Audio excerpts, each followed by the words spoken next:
almost made it. I was running late for work today. Had the pedal monster turned way up, and I had my tuner turned almost all the way up, and they got me. They totally got me. Opening the hood.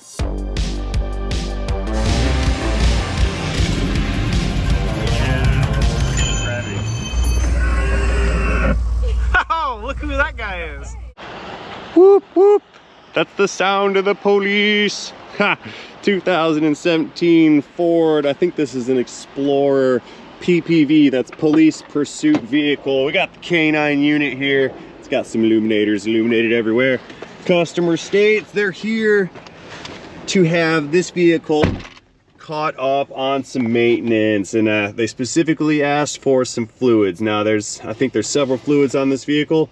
I don't know if this is the all-wheel drive one yet or if it is just the front-wheel drive one, but we're bringing this unit into the shop here to get her back up on some maintenance. This thing spends a lot of time on the road at 132,268 miles on the odometer in just a few years. I don't have this vehicle for very long, so we have to make haste on it. I had it here yesterday and I wasn't able to get to it, so we're gonna get after it real quick like right now. I'm gonna go ahead and get her into the shop. We're gonna give everything a nice look through on it, and I'm gonna make some professional level recommendations. At being the mileage that it's at, it probably needs multiple fluids. He said specifically transmission fluid exchange. We're gonna check for the rear end on it. We're gonna see if it's got any kind of front diff. I think we're gonna do coolant, probably brake fluid, and when the wheels are off, everything's gonna get a full-on inspection down below at the underneath carriage, and we're gonna see what else we can find here. We do not need to do an engine oil change because according to the owner, it was just done about 600 miles ago. So no boring stuff. We've seen plenty of oil changes around here. We're not gonna do any of that, but we are gonna get into some of the good stuff here. You know, I wonder if I can look myself up on their system. Let's turn this thing on. I want to see if I can look up myself. I wonder if I have a criminal profile here. Let's find out. Durabook. Are these things like EMP shielded? Hope so. Okie dokes, enough screwing around. Let's shut down our lights and all that good stuff.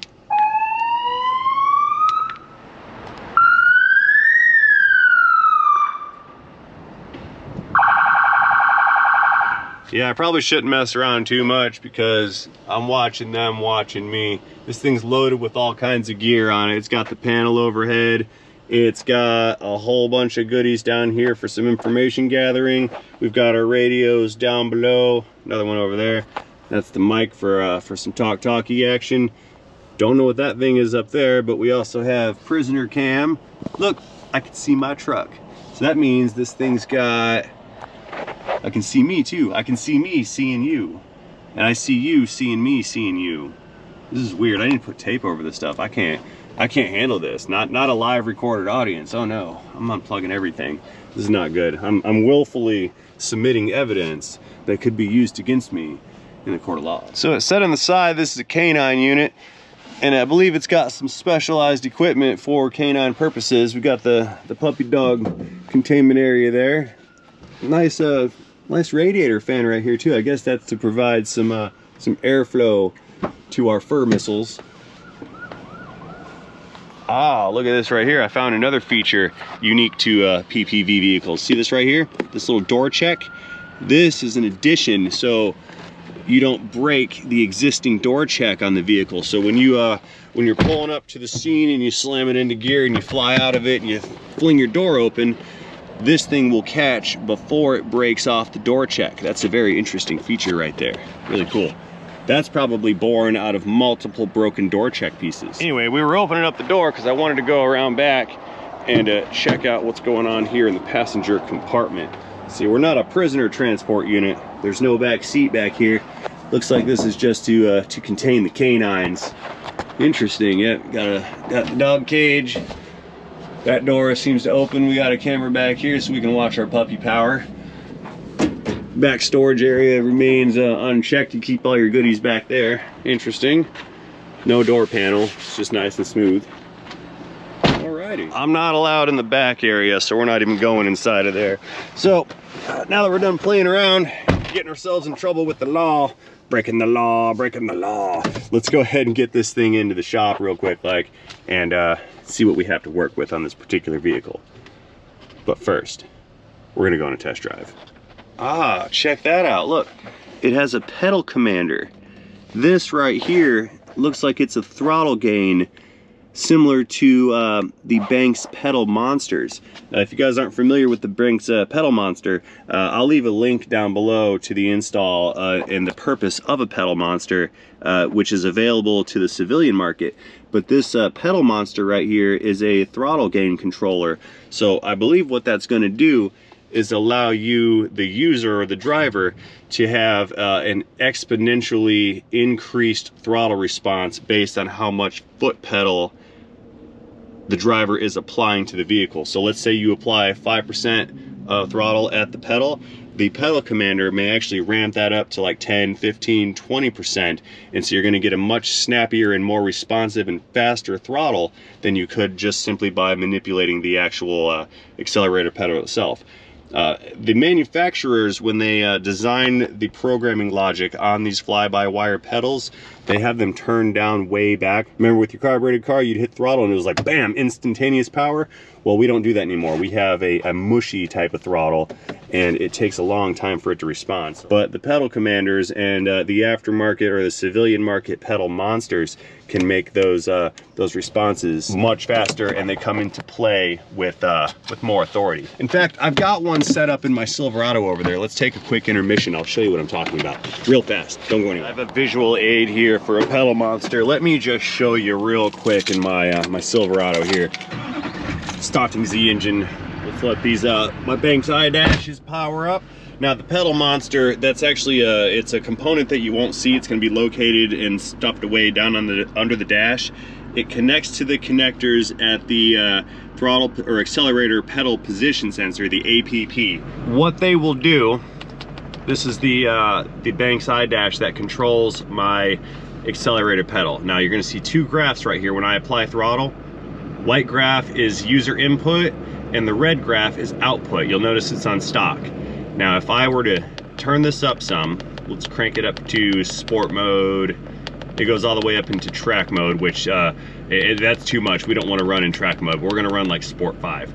I give it some throttle. Now I'm applying a slight amount of throttle, but you can see the red graph, how the red is actually applying more throttle. See that? If I give it a blurp, you can see how quickly it ramps up the applied throttle to the engine through the ECM. Let's try it one more time on full track mode. See that? It went almost full throttle with 25% throttle input. So it's quite a useful little device to make your throttle a little bit snappier. You get better acceleration, you get better response out of it. It's a fun little unit to have. And that's what that cop car back there has. We have the pedal commander from another company, but mine is a Banks module. These are available at bankspower.com. I've got a link for Banks's website down inside of this video's description if you want to shop around to see if they have any components like this for your specific vehicle. But those come highly recommended from me because I really enjoy having a pedal monster in this truck. And when a unit such as that is applied to a police pursuit vehicle, that can be used as a valuable tool to gain that little bit of edge over the people that you are pursuing. Okay, so real quick, we're gonna go out and take this on the road. My customer did state, as I said earlier, they wanted the transmission fluid changed out on this unit, but I do not do trans fluid exchanges without driving the vehicles first. That way I can determine that there is no ongoing mechanical issues with the transmission. Because if the transmission has a shifting problem, a shudder or vibration, hard shifts or hesitant shifts, I'm gonna be reluctant to do a fluid exchange on it, because if I touch it and I make the condition worse or break it, then that kind of makes me liable for those symptoms. Not fully, maybe a little bit, but I'd rather not engage in that argument. So if I find a transmission that has a problem, I'm simply just gonna decline servicing the transmission. All right, let's get this unit pulled out and on the road. And don't worry everybody, we're not gonna pull anyone over. That would be unlawful. Plus, I'm not dressed for the occasion. I don't think if somebody was pulled over by me, they would take me very seriously. So we're not gonna do anything, no shenanigans of that nature. We're gonna do a professional level test drive here, and we're gonna evaluate this vehicle to the best of my expert ability, for whatever that's worth. Oh yeah, she rides like a cop car, stiff as a brick, and a bunch of stuff rattling around because the back of the vehicle is full of a bunch of stuff. I'm wondering, we have rapid flash here on the turn signals. Both of them, both sides have rapid flash. I bet this thing has LEDs, and that's why we're rapid flashing. All right, headed up over the bridge here, giving it some steam. Shift's good. I think she feels pretty good. No flare shifting or slip shifting. No banging into gear. Again with the rapid flash. Yeah, I'm sure that's because it has LED corner markers. The BCMs in these vehicles are designed to see a certain amount of resistance in the turn signal circuits, and LED lights run almost no resistance because it's not an incandescent filament. Because of that, unless you can put in an inline resistor or program the BCMs to understand that there's LEDs in position, it'll assume that the light bulb is out, or one of the markers is out, and it'll give you a rapid flash symptom to indicate to the operator, which would be me in this instance, or you when you're driving your car, to indicate to you or me or anyone else for that matter that one of the marker bulbs or turn signal bulbs is inoperative.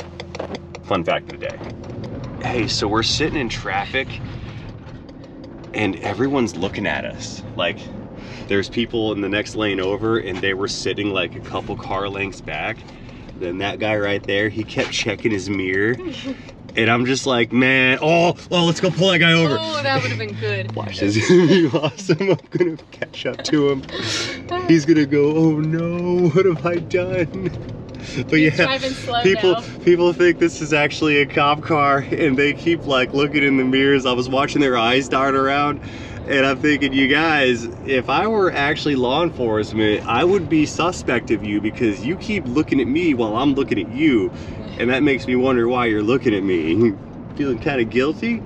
Hey, any cops out there? Do you guys pick up on those cues? Like if you're in traffic and someone keeps like staring at you, does that make you wonder what they're looking at? Because I'm noticing that right now driving in this particular vehicle. Very odd situation. Let's go pull Dave over. Turn the lights on. You're under arrest, Dave. Go whoop whoop. All right, no more screwing around. Let's get back to business here. I'm gonna go ahead and get this thing in the building right here, and we're gonna check that ATF. And I'm probably going to start this service off with the transmission because that was our primary point of focus. Like I said earlier, we'll probably do a little bit of coolant, and they also asked to have the brake fluid exchanged. So those are going to be our primary focal points here. Anything else that I see in this vehicle, we can address that as well as we proceed. But we're going in for some fluid maintenances. Now, when I say transmission service, I'm not going to be doing like a traditional drain and fill where you take the pan down or pull the plug out and drain it out and then refill the unit. That is not the way to do it, because you're only going to get about maybe 20 to 25% of the total system capacity exchange. So you're really just diluting dirty fluid with some new fluid. What I do with my transmission services, the handprint right there.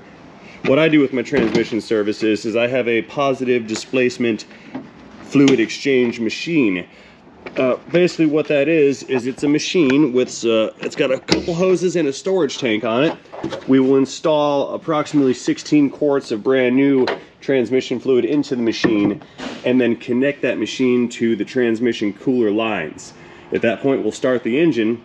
The transmission pump and fluid flow through those lines will send old fluid into the machine, and at the same time new fluid will come out of the machine into the other line, and the fluids do not have a chance to communicate and mix together and dilute the new fluid with old fluid or dilute the old fluid with new fluid. So it's a positive displacement exchange.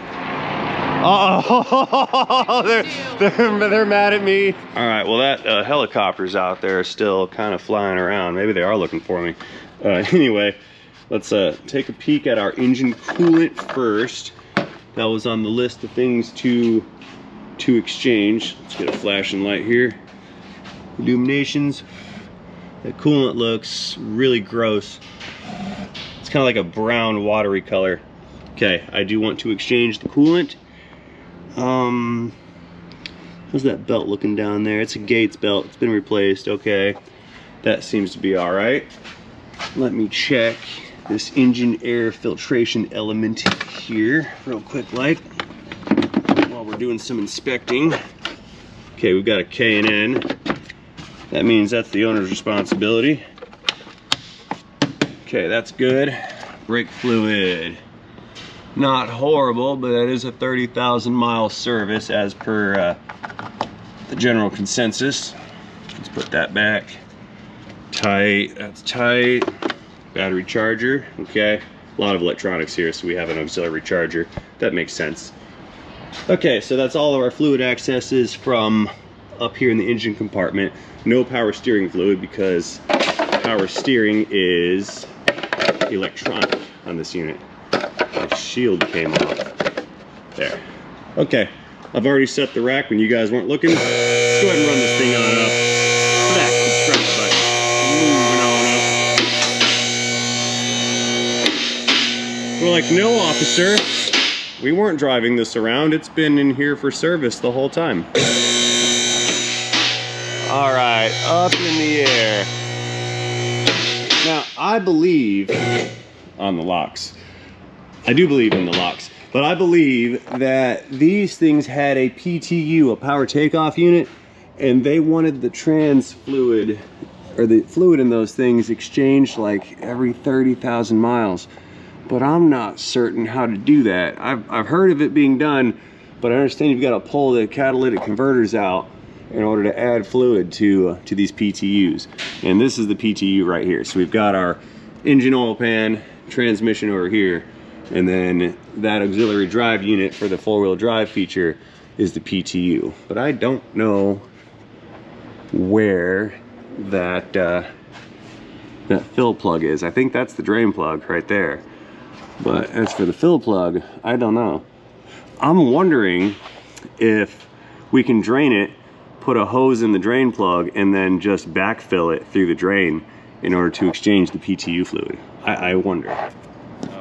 Well, I'm making a video with you. I've got a, if you don't mind. I have this. I'm sorry, I didn't sound like it was you. I thought this was this other guy. I'm like, who's that? Oh, bleep, I have to bleep you out. I'm recording you right now. Oh. Bleep again. No, anyway, listen, I got this all-wheel drive Explorer cop car. It's a 2017, and it's got a PTU on it, and it's here for fluids, right? It's leaking fluid? No, it's here for fluid exchanges. I want to know, how do I add fluid to the PTU? Have you ever done one of these? There is I believe a vent at the top that you can stick a what you call it in, and well, it seems to have a drain. It's got like a plug at the bottom next to the CV shaft by the converter next to the exhaust pipe. Is that the drain plug in this thing? I believe so. And then on top, if you look like in the master cylinder area, like over the transmission, I think you'll see the vent tube coming up, and then I think that's where you're gonna fill it. All right. Well, I understood you were supposed to like take the cat converter off or whatever to get to the fill plug on these. I can't recall that. Okay. I think there was a sneaky way to do one of those. I don't think. All right. Taking the converter out, maybe to replace it. Yeah. Okay. Do you know what kind of fluid goes in those? I haven't looked it up yet. Just asking you if you know offhand. Oh, I don't. I think it's like rear end dope. Yeah. Okay. I'll check out specs. So okay. Well, I think I saw that little vent thing coming down. Like I think I'm looking at it right here. So I can figure it out. I just wanted to know if you knew any like tips and tricks on this, because I understood from others on the interwebs that it was kind of a bear to change the oil in these PTUs. Yeah, I've heard the same, but the guys at the dealer, I think, were using their little sucker thing and just evacuated it all out. All right, that's fine. I mean, heck, man, I figure worst case scenario, I could just pump the fluid in through the drain hole That too? using my Absolutely. BG machine, and then we'll just bypass all of that. I think that'll work too. You lucky BG dog. Yeah, buddy. See, that investment paid off for sure. Soon, my friend, soon. Hey, that's cool. I just got a 5-star review while we were on the phone. Awesome. Hey, I got my first video review today. Woo! Congratulations, Broham. We 5-star generals. We 5-star. Oh, nice. All right, man. Well, let me go look up all the stuff on this. I'm gonna keep rolling with it. See you later. Thank you. Bye-bye. Check you later. Bye. All right, y'all heard the man. There's a drain by the master cylinder. We're gonna check the master cylinder drain and see if that's a good way to fill this thing up. My lock did not release. There we go. See if we can fill it up through the drain tube, and then I can also add that PTU oil to this service. Because like I said, I do believe you're supposed to do that at 30,000, something like that. You see, folks don't understand that, yes, we have to do engine oil changes, which a lot of us are really bad at that as it is, but other things that have fluids in them also need to be changed, and that stuff wears out just like an engine oil.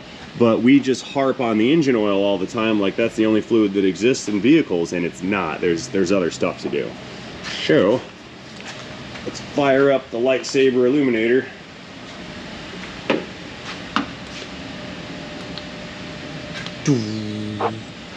And try to find that little drain tube or vent tube. And I believe, that was bright. And I think I can't see it. Master cylinder is right here. I don't see it down there. And it's a negative from my eyeballs perspective. Let's check this other side here. No. Maybe it's under all this good stuff. Yeah, I'm looking around near the master cylinder area on the other side, and I don't see any kind of vent tube coming up here, so it must only be accessible from down below. I thought I saw it down there, but I could have just been seeing like a coolant line. Either way, I've got a contingency plan. I can drain it out through that drain hole, and I can also fill it up through that drain hole as long as I know the exact specified amount. So let me go look up spec and make sure that's the fluid that I can acquire today, and then we shall proceed. In the meantime, I'm gonna run this up and try to pull the plug for the radiator and let the cooling system drain while I do my homework on the computerizer. Okay, back down below, looking at the bottom of our radiator core support. That right there is our drain. That's a problem though, look at there. The valve is broken off, so I'm not going to be able to open up that drain. So if I wish to drain the coolant out of this, I'm going to have to do it at the lower radiator hose. Okay, that's unfortunate, I think, but it is what it is. No worries, I can pull the hose, drain it out, and we'll be okay. I'm wondering if I can drain it here at that cooler. That's a decent spot. No, because there'll still be a bunch left over in the radiator, and I'd like to drain the whole radiator core. Yeah, I'm gonna have to pull the lower hose, which means I have to wait till later because I've been driving this around and she's a little warm. I think it's not too bad. Tell you what, I'm gonna try it. We'll see what we can do here. We'll pull this clamp off right there, that one, the big one, and we'll start the drain process. I'm going to need a hose clamp tool. This one's cable driven. The clamp was on the top side of that hose, so we're gonna reach around it with the cable, clamp it on, release the clamp from the hose, pull it back, and then pop the hose off. Okay, so we've got the business end of the tool. I'm gonna go up and around to the top of that clamp. See how it hooks on to that little tab there? I'm gonna hook that on and then squeeze the handle right here. And that's going to collapse this clamp, and then open that clamp. And then we can probably wiggle that hose right off. There we go, right there, squeezing.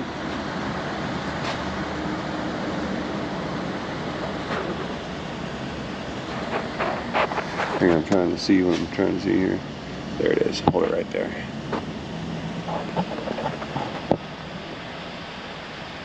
Okay, see how it's hooked on right there? I now squeeze the clamp. Squeeze that guy. And then not get my fingers in there, because if it slips I'll smash myself.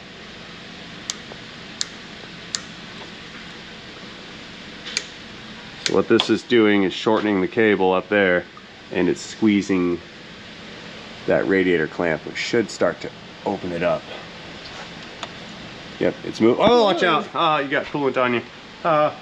Okay, hang on, let me grab the drain here because it's ready to rock and roll. Alright, rolling this thing under here.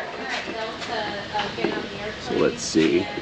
Yeah, what I'll do, look at that. The clamp's wiggling back. That's beautiful right there. I'm going to try to just leave this connected so it makes for an easier reinstallation.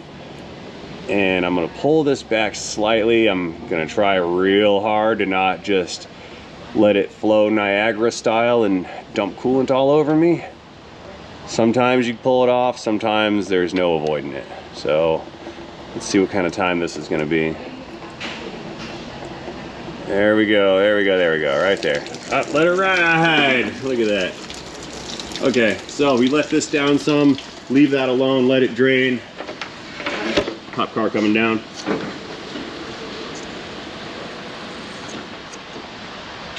Yeah, a little bit closer. There we go. We'll pull it back some again.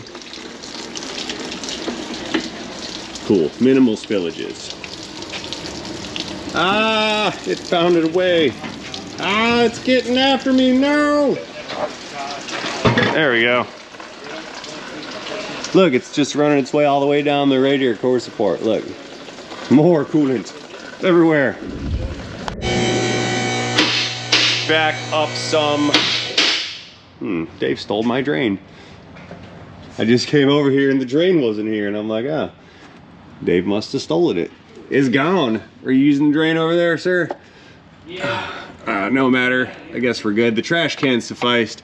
Anyway, this thing is done draining engine coolant out of it, so let's get this, what you call it, we'll get that clamp back in position over the hose and put this thing back. It's been about 20 minutes. I was building the repair order, sourcing the appropriate fluids for this transfer case slash PTU and the differential. Some of it calls for 80-90 weight oil, and I don't have much 80-90. It's not really a super common oil, I think. Anyway, let's put that clamp back on. We give it a squeeze, release the trigger, relieve tension. Lower hose is back together. So now all we'll need to do is refill this unit later on. Let's get my flashing light out of there. That's good. So coolant is drained. We're not doing engine oil. I am gonna do this PTU, and I think what I'll do is just pull this drain plug right here, and then I'm gonna let the thing drain out. Once I know the appropriate amount of fluid that comes out of it, which the spec sheet says it's I think 0.6 quarts. What I can do is just pump the 0.6 quarts back in through the same hole and then throw the plug back in it. It's a little messy that way, but it'll work. Along the way, we're going to do a transmission fluid service with the transmission fluid service machine. Next up right now though, I'm gonna suck out the differential and then refill this rear axle oil. All right, coming around to the back of this differential, you can see how we've got the cover here, and it is buried behind this cross member by the exhaust and all that good stuff. So normally this would almost be unserviceable. You'd have to disassemble this unit and drop the differential out of the vehicle to gain access to the fill plug right here, because you can't fill that up. And you certainly can't drain it, so you'd actually have to pull the cover off to do a fluid exchange. But I have a machine that allows me to suction out that fluid and thus complete the repair, or the maintenance rather, at a manageable price, rather than spending several hundreds of dollars to get that thing out of there, because that's what it would cost in labor charge just to pull this cover off. And even refilling it would be a challenge in this configuration, because you'd have to get some kind of like a hose or a tube connected to your bottle to fill that up, which is not okay. It's very unserviceable. And again, I don't see a drain. Yeah, there's no type of drain plug under this differential. Let's see how much is going to spill when we pull this cover plug. Wonder if we're gonna drain anything out. Nope, that's a negative. Looks pretty good. There's a magnet here and there's no chunks of metal. A little bit of dirt or whatever, but that's okay. Yeah, it smells pretty nasty. All right, so let me go fetch one of my other pieces of machinery here. You stay right there. And we can suction out this differential and then refill it. Okay, that's the brake fluid machine. We're gonna use you later. This one is the driveline machine. We're gonna use this one right now. Rolling. Okay, so this bottle there is 75.90. We're not gonna use that because we need 80.90 for this differential. So what we need to do, like I said earlier, we've got to get this thing set up. This is the fill hose and the drain hose. It's a two-way pump that it has. What I shall do here is we're gonna hang our hose from the vehicle somewhere. That way, it's not close enough. We're gonna hang it from over here. We can get our tube up and over, around and through this cross member, and then down into the hole. See that right there? We're gonna shove that hose all the way down to the bottom of the diff. We fire up the pump in reverse mode and it's gonna suction out all the old oil from this differential. So we need an electron extension device here so I can get electrons from in there over to here. Because this machine is AC powered, 120 volts of electronicity.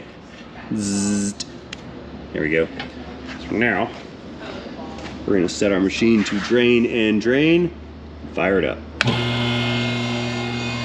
Yep, we're going.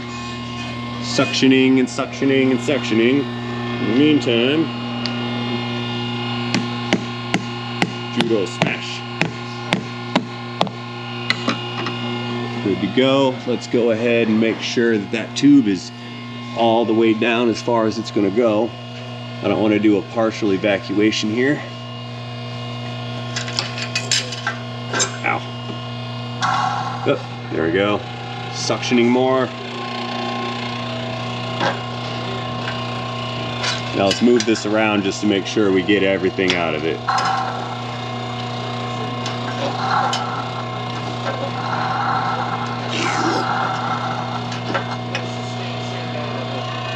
Still going. If you go too far, the hose will actually loop-de-loop on itself, and that can cause it to run dry, and you do not suction out all that should be suctioned out. So we'll give that about a minute or so to let it do its thing. In the meantime, we can switch out our supply tank here. Is that right? Come here. Stay. We'll get rid of the bottle, 75.90. Substitute in the bottle with the 80.90.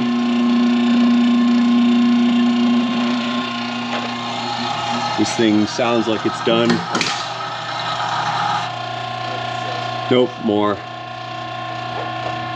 I'll pull it out a little bit at a time until it starts to slurp again.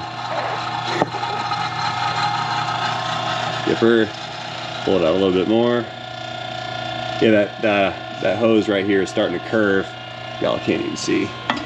Horrible cameraman. Yeah, that hose is starting to curve around inside of the diff. There, now we can really see. Full-on illumination. That's what we're looking for.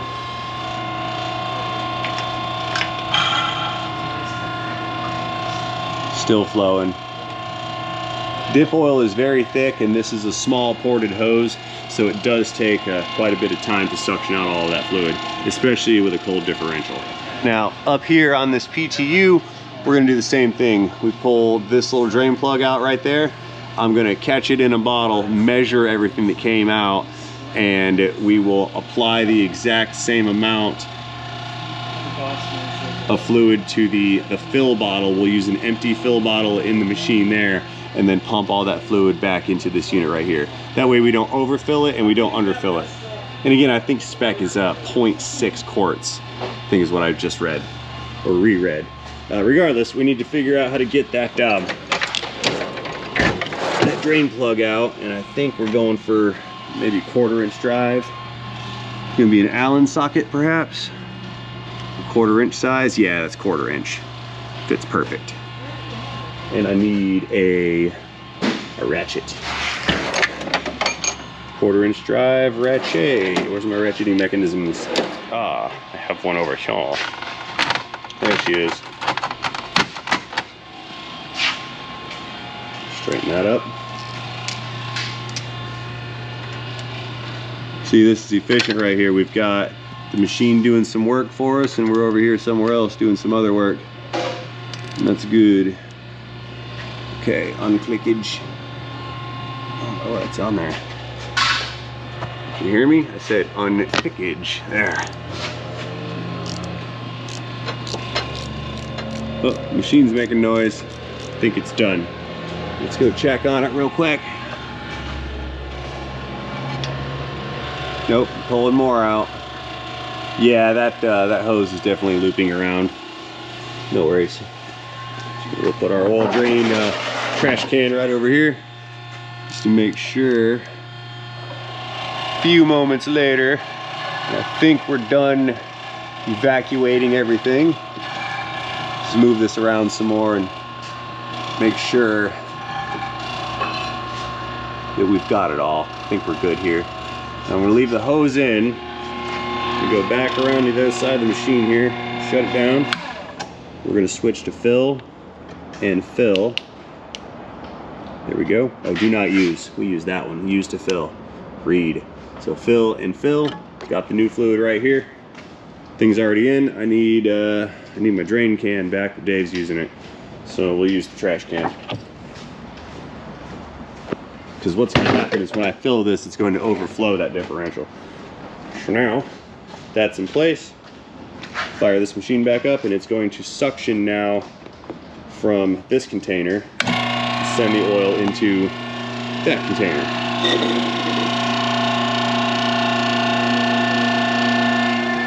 There it goes. We're flowing.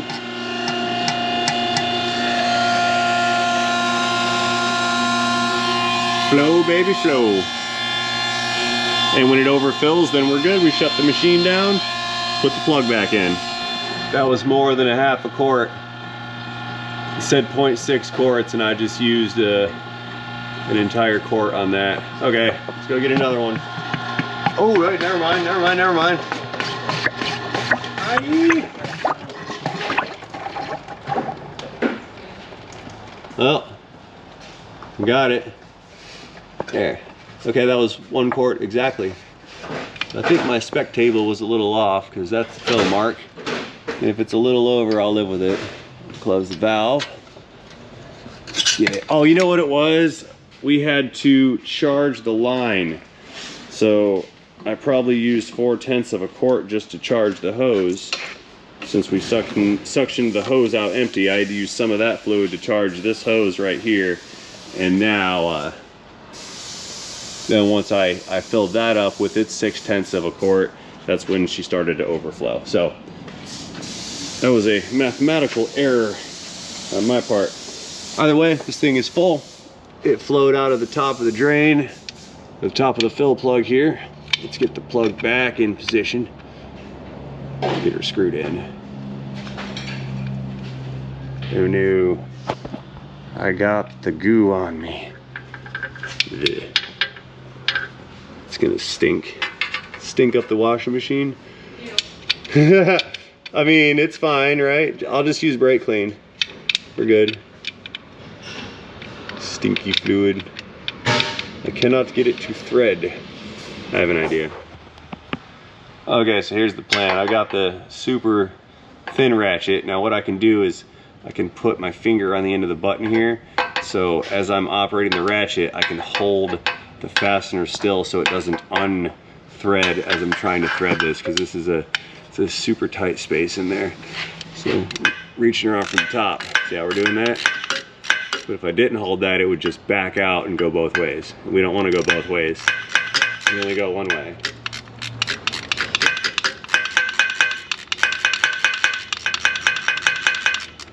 Ah, it's still dripping the nasty on me. It's getting in my armpit. It's like running down my bicep here. Ah, there's more shmoo on me. There we go. Run that guy in. Fill plug clickage. go. All right, next I need to wash off all these drippages right here because that's gonna burn off on the exhaust and leak on the driveway. We don't want to do any of that, so let's get some cleaner in there. Make it nice, shiny.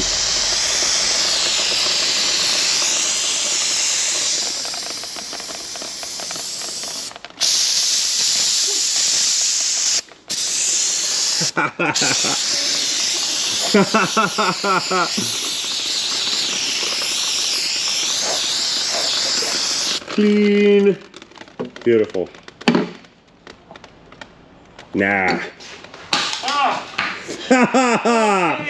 All right, back inside of the vault, we need to get another jug. We're using the 75-140 up front at the PTU.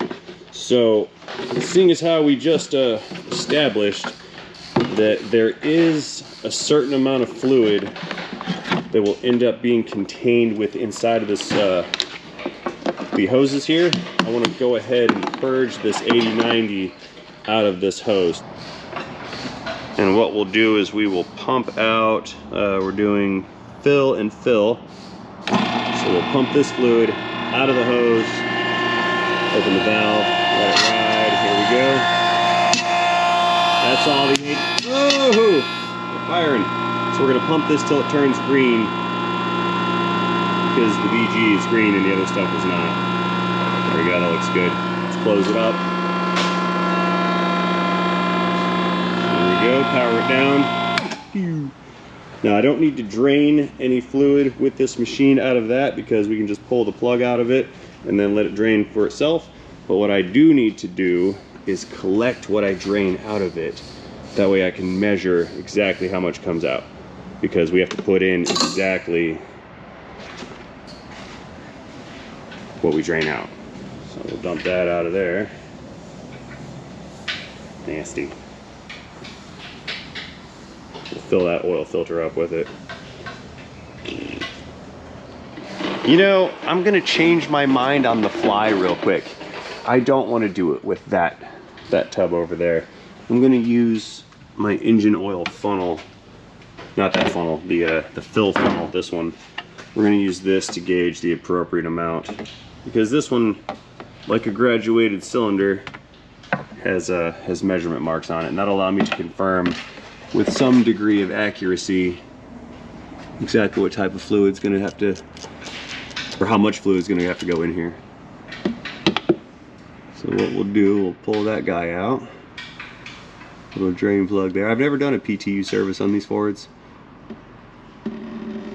Okay, that does appear to be gear oil. Pull that guy out. We're just gonna let it drain for a while. It's gonna take a minute, I think, but that is of no matter. What do we have here on our plug? A little bit of wear stuff going on the magnet. It's not horrible. There's definitely some metal sludge business here. Yeah, that's to be expected.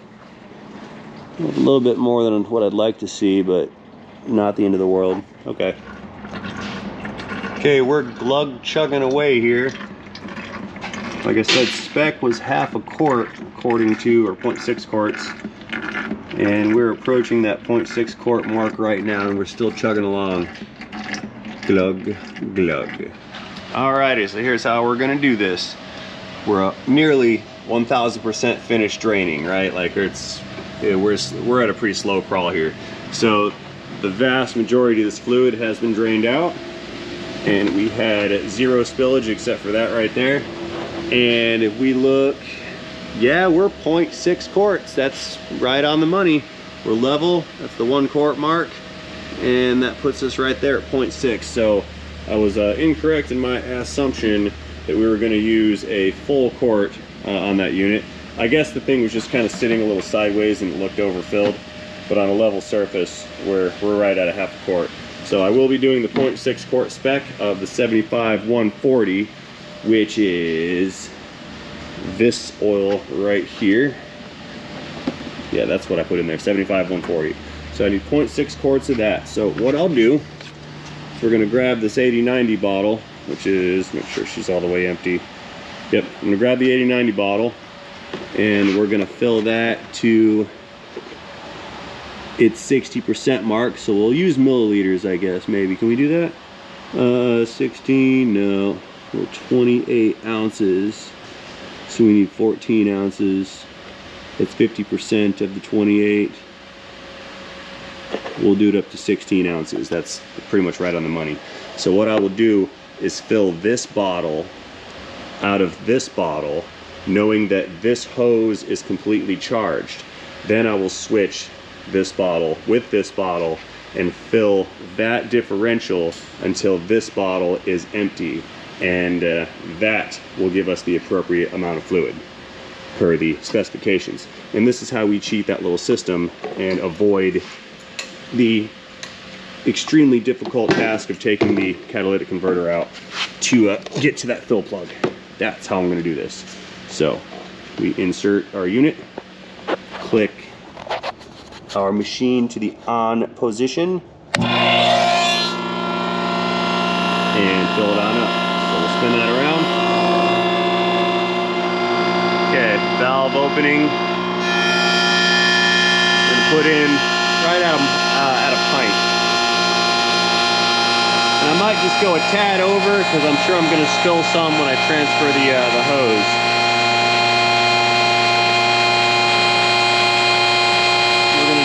Right there, powering down. Okay, so the hose is still charged. Do we all agree the hose is full? Okay. Now we're gonna take this 3-quart bottle away, move that over here, switch it out with our 1-quart bottle, put that back, like so, and we'll roll the machine over to the transfer case, and then refill it. Now the only catch is I've got to make sure that I don't pull that cord out of the wall. Now the only catch here, to avoid spilling any of this. Look how it's being hung on by. A little dingleberry right there. Look at the other end. You can pull it out if you want. Look at the other end. Let me see. Oh yeah, it's definitely dingleberried. Yeah, get that out of here. Okay, so what I'm gonna do, like I was saying, we're gonna take the hose, stick it in that hole right there. If it's gonna fit. Yes, it does. It fits perfectly. Oh, that's great, because there's actually like a smaller diameter area inside of that, I guess, to accommodate this magnet. Anyway, what we're gonna do, and I need you to help me, okay? Yes. We're gonna take this hose, stick it in that hole right there. We're gonna fill this system up with everything that's inside of this bottle. That's our pre-measured amount of oil. Now, I'm gonna need to kind of plug the remainder of that hose with my flange here so it doesn't spill out. That's gonna be the kind of the Achilles heel of this idea, is can I contain all that fluid until this is done. As soon as it's done, I've gotta pull this hose out and swap in the drain plug super fast. So I need you to help me, please, if you would. Yes. Please turn on the switch. Now? Yep, you can turn it on. Okay. Now, I'm gonna plug this up. Darling, I need you to open up that valve right there. See that? Turn it up or down? Whichever way it turns. Just open it. And are we flowing? Yes. Put that hose farther down inside of the bottle. See that? Up. Got it. We're going. Tell me when it's empty.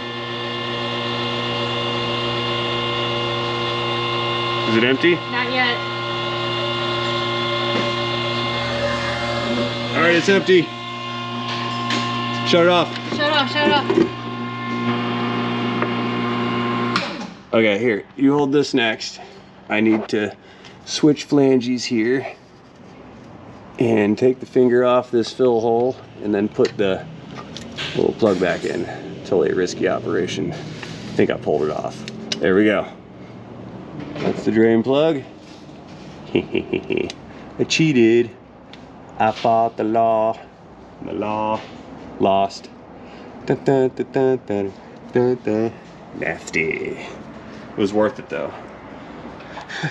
She called me an idiot and then turned the camera on like I wasn't gonna call her out on it. You're Who's the bigger idiot? The idiot or the idiot that married the idiot? Ooh.